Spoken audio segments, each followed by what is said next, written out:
کم از کم دل میں ندامت ہو، دل میں شرمندگی ہو، گناہ کا احساس ہو کہ مجھ سے گناہ ہو گیا ہے۔ حضرت ثعلبہ رضی اللہ تعالیٰ عنہ 16 سال کا بچہ میرے آقا صلی اللہ علیہ وسلم سے محبت کرتا ہے۔ 16 سال کی عمر میں نبی کریم صلی اللہ علیہ وسلم سے عشق کیا، حضور سے پیار کیا۔ مفہوماً حدیث پیش کر رہا ہوں، حضور کا خادم ہے، حضور کی خدمت کرتا ہے، اور حضور اکرم صلی اللہ علیہ وسلم جس کام پر بھیجتے وہ کام کرنے کے لیے جاتا۔ کسی صحابی کے لیے پیغام دینا ہوتا، ثعلبہ کو حضور بھیجتے۔ کسی غیر مسلم تک پیغام پہنچانا ہوتا، حضور ثعلبہ کو بھیجتے۔ کسی چیز کو خریدنا ہوتا، حضور اکرم صلی اللہ علیہ وسلم ثعلبہ کو بھیجتے۔ ثعلبہ حضور اکرم صلی اللہ علیہ وسلم کے حکم پر عمل کرتے۔ لیکن ایک دن میرے آقا صلی اللہ علیہ وسلم نے حضرت ثعلبہ، وہ 16 ایئر اولڈ حضرت ثعلبہ میرے آقا صلی اللہ علیہ وسلم کسی کام پر بھیجتے ہیں۔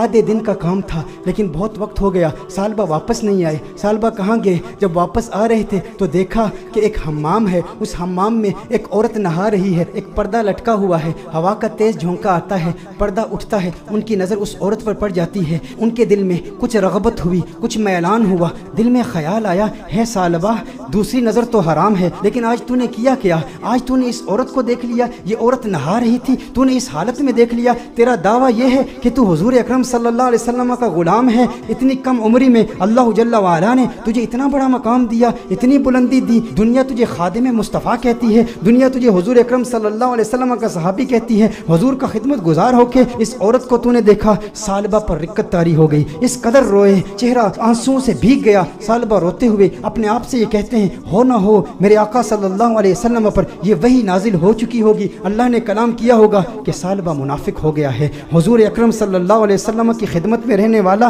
اور اس طرح اس عورت کو دیکھ لیا، اللہ جل وعلا کی وحی آ چکی ہوگی، کس منہ سے حضور کی بارگاہ میں جاؤں گا؟ ہے ثعلبہ اب تو اس بات کا حقدار نہیں کہ تو حضور کی بارگاہ میں جائے۔ اس 16 سال کے بچے کے ذہنی خیالات اور اس کے ذہنی ارتقاء کو ذرا چشم تصور سے دیکھیں، تخیل باندھیں کہ اس کو اللہ جل وعلا نے کتنی فراست دی، کس قدر ندامت، شرمندگی، شرمساری کی کیفیت اس کے دل میں پیدا ہوئی۔ یہ شرمساری کی کیفیت کہ ہمارے دل میں بھی ہے، ہم انسان ہیں، گناہ انسان سے ہو جاتا ہے، لیکن گناہ کے بعد ہمارا ری ایکشن کیا ہوتا ہے؟ ہم کیا ڈھیٹ ہو جاتے ہیں؟ ایک گناہ ہو تو اس کے بعد 10 گناہ کرتے ہیں۔ گھر میں تنہائی میں پورنوگرافی دیکھنے والے بھی اس بات پر غور کریں، عورتوں سے باتیں کرنے والے بھی اس بات پر غور کریں کہ جس کے دل میں ڈر ہو، جس کے دل میں خوف ہو، جسے حضور کا قرب ملا ہو، اس کے دل کی کیفیات کیسے بدلتی ہیں۔ ثعلبہ رضی اللہ تعالیٰ عنہ رو رہے ہیں، ان پر رقت طاری ہے، حضور کی بارگاہ میں حاضر نہیں ہوتے۔ ثعلبہ کہاں جاتے ہیں؟ پہاڑ پر جا کے عبادت کرتے ہیں، اللہ کو یاد کرتے ہیں، روتے ہیں۔ اب نبی کریم صلی اللہ علیہ وسلم نے نماز پڑھائی، سلام پھیرنے کے بعد اپنے صحابہ سے حضور نے خطاب کیا،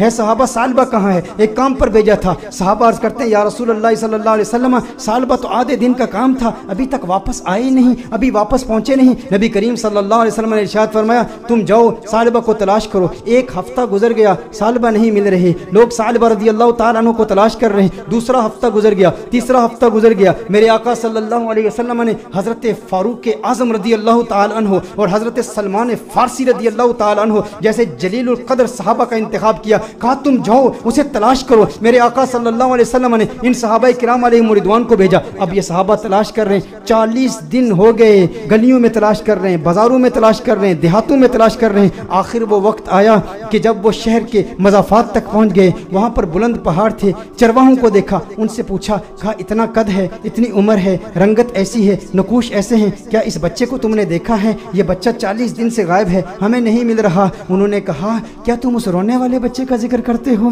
وہ جو روتا بہت ہے؟ کہا کیا مطلب؟ کہا اس رونے والے بچے کا ذکر کرتے ہو جس پر ہمیشہ رقت طاری رہتی ہے؟ کہا کیا مطلب، کون سا رونے والا بچہ؟ کہا جو تم نے اس کی ڈسکرپشن بیان کی ہے نا، جب ہم رات کو سوتے ہیں نا تو ان بلند پہاڑوں سے ایک بچے کی رونے کی آوازیں آتی ہیں، اس کی درد بھری آواز ہمارے سینے تک پہنچتی ہے، وہ روتا ہے اور رو رو کے اللہ کو پکارتا ہے، وہ معافیا مانگتا ہے، ہمیں پتہ نہیں اس سے ہوا کیا ہے۔ کہا وہ آپ کے پاس کب آتا ہے؟ کہا ہم چرواہے ہیں، بکریاں چراتے ہیں، کبھی کبھی آ جاتا ہے، بکریوں کا دودھ پیتا ہے اور چلا جاتا ہے۔ فاروق اعظم نے فرمایا کب آئے گا؟ کہا یہ اس کے آنے کا وقت ہے، ابھی آ ہی رہا ہوگا۔ فاروق اعظم رضی اللہ تعالیٰ عنہ، سلمان فارسی رضی اللہ تعالیٰ عنہ علیحدہ ہو کر چھپ جاتے ہیں کہ کہیں ثعلبہ ہی نہ ہو۔ دیکھتے ہیں کہ ثعلبہ آ رہا ہے، ثعلبہ آ رہا ہے تو رو رہا ہے، دودھ پیتا ہے پیالے میں، لیکن پیالے میں دودھ کے ساتھ اس کے آنسو بھی گر رہے ہیں۔ فاروق اعظم رضی اللہ تعالیٰ عنہ فوراً باہر آتے ہیں، سلمان فارسی فوراً باہر آتے ہیں، او ثعلبہ تجھے کیا ہوا ہے؟ ثعلبہ تیرا چہرہ بدل گیا، اس قدر نحیف ہو گیا، اس قدر کمزور ہو گیا۔ ثعلبہ نے فاروق اعظم کو دیکھا، کہا نہیں نہیں میرے قریب نہیں آنا،